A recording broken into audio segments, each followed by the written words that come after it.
Aleluia.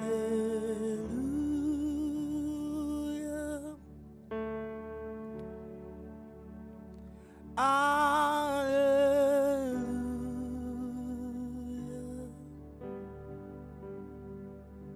Zwalogumo.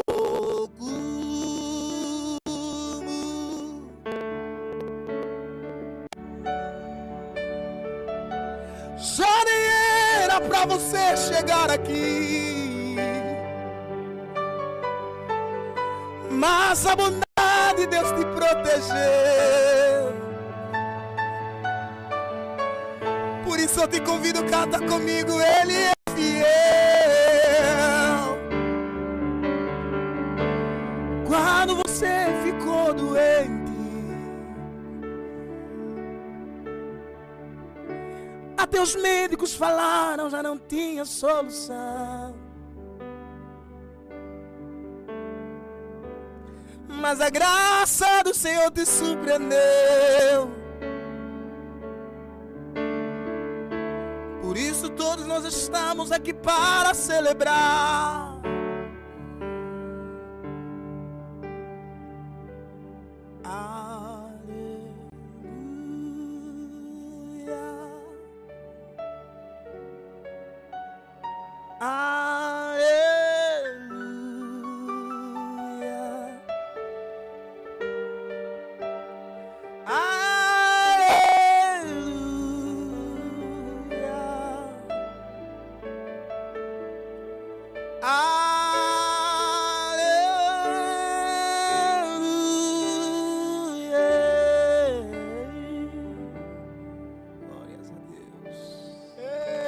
Assim nós começamos o nosso primeiro episódio do nosso podcast Mentes Quase Abertas.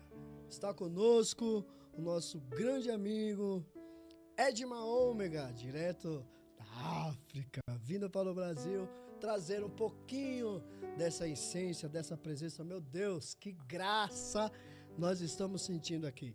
Eu quero desde já agradecer ao nosso amigo por ter aceito o nosso convite, aceitou de primeira. Que Deus vos abençoe e continue te abençoando grandemente a sua vida, o seu ministério. E bora já começar com as perguntas, porque eu gosto de perguntar, irmão. O negócio pega leve. Mas antes disso, nós vamos dar aqui uma moralzinha para os nossos apoiadores e patrocinadores. Solta a vinheta.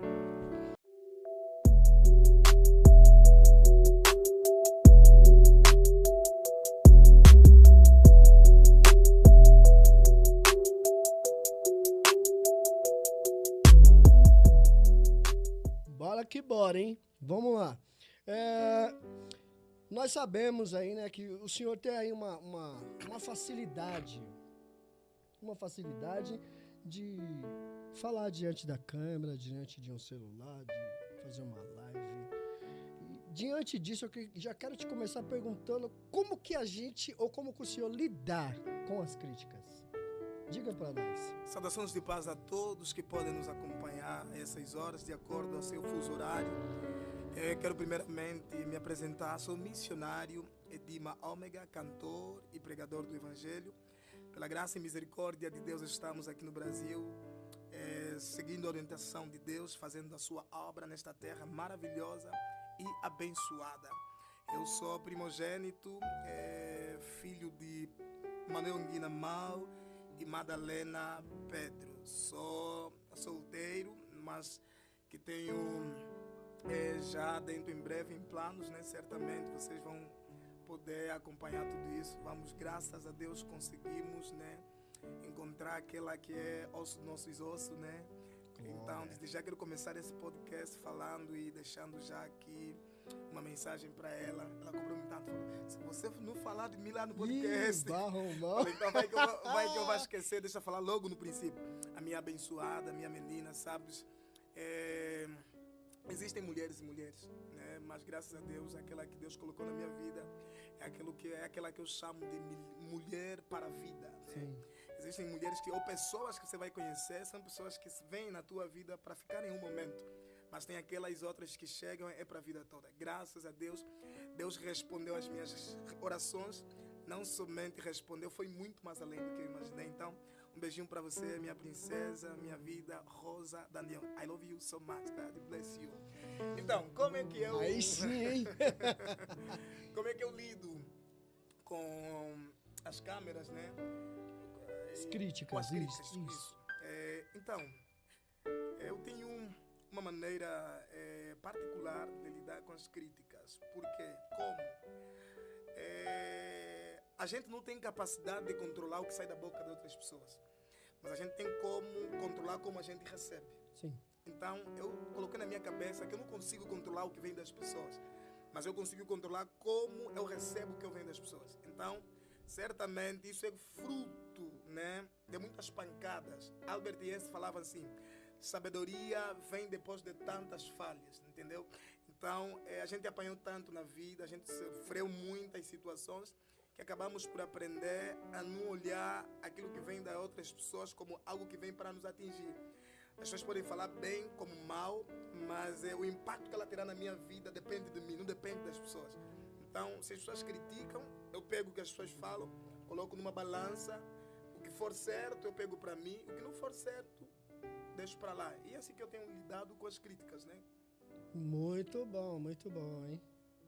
Mentalidade de cristão, né? Amém. Mentalidade de cristão. Eu fiz um roteiro aqui, ó. Nós estamos com um roteiro. Amém. Mas a graça de Deus tá tão forte aqui, o negócio tá surreal, né? Amém. E a gente que tem um pouquinho de intimidade com o reino, a gente consegue ver o trabalhar espiritual no nosso meio. Amém? E diante disso, eu queria te fazer uma pergunta. Como que você vê o evangelho, o cristianismo no Brasil? É diferente do país que você veio, da sua origem? Então, é uma pergunta pertinente. O evangelho no Brasil, né, eu acho que já esteve melhor.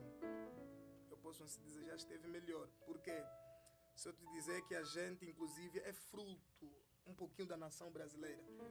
Porque a gente via vídeos como o de Marco Feliciano, Abílio Santana, né? São pessoas que lá nós acompanhávamos à distância e sem eles saberem, eles impactaram uma grande geração lá em Angola.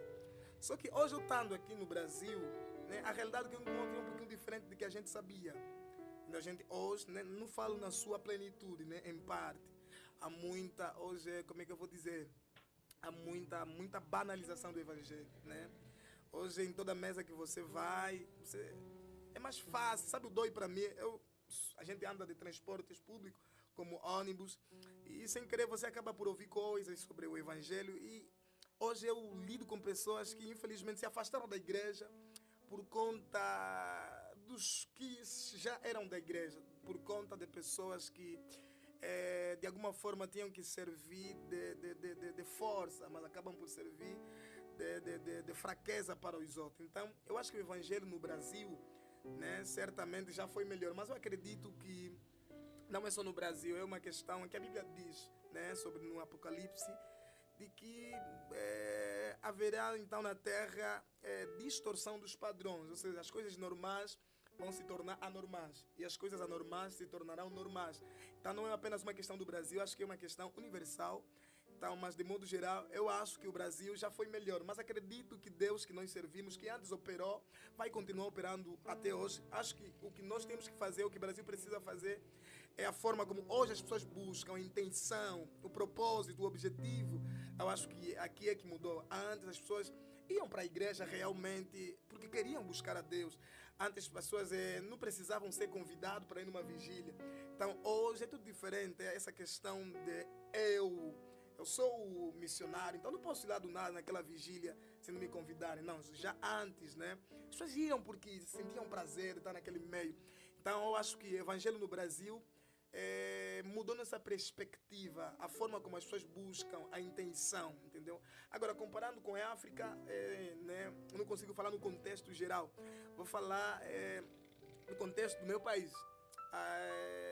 Certamente a dimensão das tuas necessidades revela a força que você busca a Deus. Certamente, quando você passa por muita dificuldade, isso desperta em ti um senso de buscar mais a Deus. Então, querendo ou não, Angola, África, tem muitas coisas boas, mas é um povo que ainda nos dias de hoje passa por muito sofrimento, passa por muita luta. Então, querendo ou não, desperta-se em nós essa vontade de buscar algo que consiga solucionar nossos problemas. Não apenas por isso, mas o foco, se calhar, uma explicação que eu posso aqui dizer, servir como diferença entre Brasil e Angola, mas no geral, eu acho que o povo africano, não é por eu ser africano, o povo africano é mais sedento.